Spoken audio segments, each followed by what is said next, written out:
ହଉଛି little master Binod Raut, ଯାତ୍ରା ନିର୍ଦ୍ଦେଶକ। ନାଟକ ତ ମୁଁ ନିଜେ କରିଛି, ମୋ ଛୁଆଟାକୁ ମୁଁ ଖରାପ କହିବି? ଦର୍ଶକ କହିବେ ଭଲ ଲାଗିଥିବ ନାହିଁ, ନିଜ ଛୁଆ ତ ଭଲ।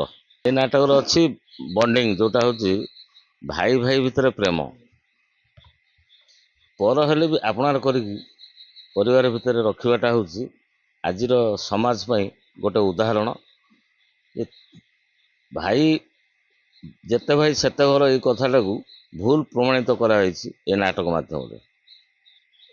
ଯେତେ ଭାଇ ଗୋଟେ ଘର ନାଟକର ମନ୍ତ୍ର ହେଲା। ତାପରେ ଗୋଟେ ପରିବାର ହଜି ଯାଇଛି, ହଜିବା ଖୋଜିବା ଆଉ ଗୋଟେ ମୂଳ ମନ୍ତ୍ର ନାଟକର। ହଜିବା ଖୋଜିବା ପାଇବା, ଏ ତିନିଟା ରହିଛି, ଯୋଉଟା ଉତ୍କଣ୍ଠା, ନାଟକର ଉତ୍କଣ୍ଠା ବଢ଼ାଏ।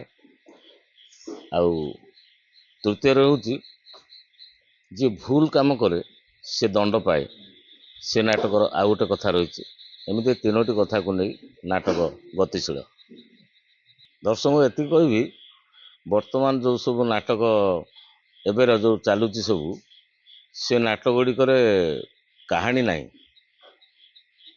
କେତୋଟି ନାଟକରେ କାହାଣୀ ଅଛି, ଆଉ ଅନେକ ଗୁଡ଼ିଏ ନାଟକରେ କାହାଣୀ ସର୍ବସ୍ୱ ନୁହଁ, ଆକ୍ସନ୍ ଓରିଏଣ୍ଟେଡ୍, ଭାଇରାଲ ସିନ୍ ଏଇସବୁ ଚାଲିଛି। କିନ୍ତୁ ଏ ନାଟକରେ ଓଡ଼ିଶାର ଅଗଣିତ ଦର୍ଶକମାନଙ୍କୁ ମୁଁ ନିବେଦନ କରିବି, ଆସନ୍ତୁ ଦେଖନ୍ତୁ, ପରିବାର ସହ ଆସନ୍ତୁ, ଭାଇ ବୋଉ ଦେଢ଼ଶୁର ବସିକି ଦେଖନ୍ତୁ।